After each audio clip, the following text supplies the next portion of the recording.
আলহামদুলিল্লাহ। আসসালামু আলাইকুম রহমতুল্লাহ। আপনারা জানেন কুড়িগ্রামের ঐতিহ্যবাহী ফজলগঞ্জ রহমতুল্লাহ আলাই জামিয়া ইসলামিয়া ময়দানে 3 দিন ব্যাপী বিশাল ইজতেমা আজকে হযরত পীর সাহেব হুজুর চরমনার আখেরি মুনাজাতের মাধ্যমে শেষ হলো। তো আলহামদুলিল্লাহ, ইজতেমায় যে সমস্ত লোক তারা এসেছেন, আমরা তাদের কাছে একটু অনুভূতি শুনবো যে আজ এই ইজতেমায় মানুষ কতটুকু উপকৃত হবে এবং ইজতেমায় যে পরিবেশ, এই পরিস্থিতির উপর তাদের কিরকম মন মানসিকতা, তার কাছ থেকে কিছু কিছু শুনবো। তো ভাইকে আমি প্রশ্ন করতে চাই যে এই ইজতেমা কতদিন থেকে চলতেছে?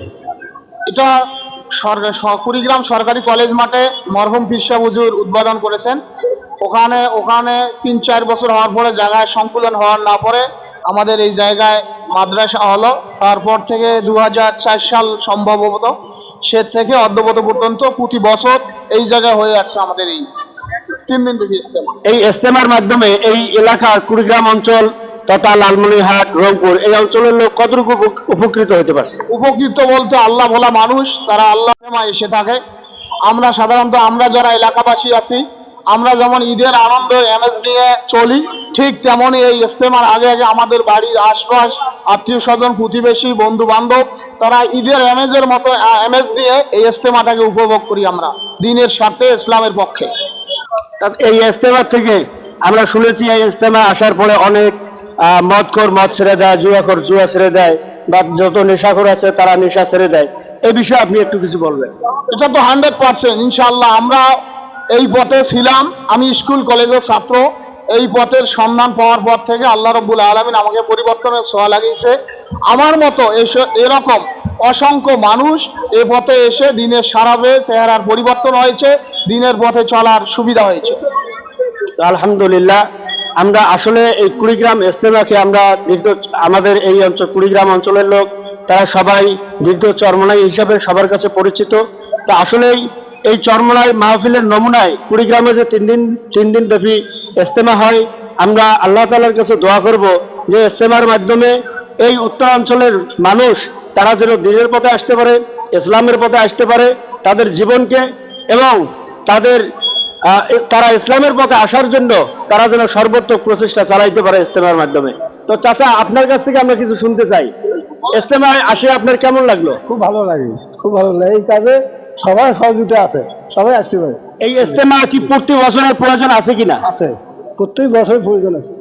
তো মাশাআল্লাহ, আসলেই আমাদের এই ইজতেমা কুড়িগ্রামে প্রতি বছর যেন আল্লাহ তাআলা প্রতি বছর আমাদেরকে করার মতন যেন তৌফিক দান করেন, আমরা আল্লাহ তাআলার কাছে সে দোয়াই করি, আল্লাহ তাআলা যেন কবুল করেন। আলহামদুলিল্লাহ, এই ইজতেমায় আমাদের কুড়িগ্রাম জেলার শুধু লোক নয়, আমরা এখানে লক্ষ্য করতে পারছি বাংলাদেশের বিভিন্ন অঞ্চল থেকে অসংখ্য ভাইয়েরা এখানে এসেছেন।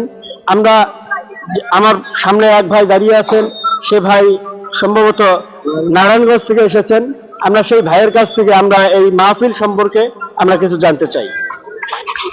আলহামদুলিল্লাহ, আল্লাহ তাআলার কাছে হাজার শুকরিয়া যে আল্লাহ রাব্বুল আলামিন সেই 400 কিলোমিটার দূর নারায়ণগঞ্জ থেকে এই কুড়িগ্রামবাসীদের কাছে কৃতজ্ঞতা প্রকাশ করতেছি যে আসলে চরমনায়ের পুরা পরিপূর্ণভাবে এখানে আসতে একটা চরমনায়ের পরিপূর্ণ জ্ঞান পাওয়া যায়। এই এত সুন্দর ডিসিপ্লিন এবং অগ্রহায়ণের 1 নম্বর মাঠে যেই পরিমাণ লোক হয়, ওই পরিমাণ লোক এই মাঠে হয়। 1 নম্বর মাঠের মতোই মনে হয় যে আমি পুরো চরমনায়ের ময়দানেই উপস্থিত আছি। আলহামদুলিল্লাহ, আমার শায়েখ ও মুর্শিদ মরহুম সৈয়দ ফজলুল করিম রহমতুল্লাহ আলাই এই মাঠ উদ্বোধন করে গেছেন।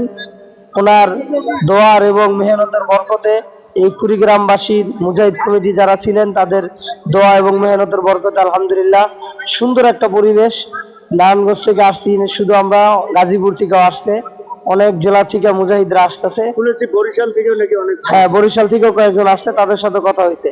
মাশাআল্লাহ, মোটামুটি আস্তে আস্তে আমার বিশ্বাস সারা বাংলাদেশ থেকে এখানে আসবে ইনশাআল্লাহ। আমার কাছে অনুরোধ থাকবে আপনাদের কাছে, যারা কুড়িগ্রাম জেলার ভিতরে আছেন, রংপুরের ভিতরে যারা আছেন, আপনারা এত সুন্দর মজমা থেকে কেউ মাহরুম হইয়েন না, এটা আপনাদের কাছে অনুরোধ থাকবে। আসসালামু আলাইকুম। আপনাকে অসংখ্য ধন্যবাদ। তো আসলেই কুড়িগ্রাম ইজতেমায় আমরা যারা উপস্থিত হই, আমরা চরমনাই যে মাঠ, সেই চরমনাই মাঠের ঘ্রাণ এটা আমরা এখানেই পাই।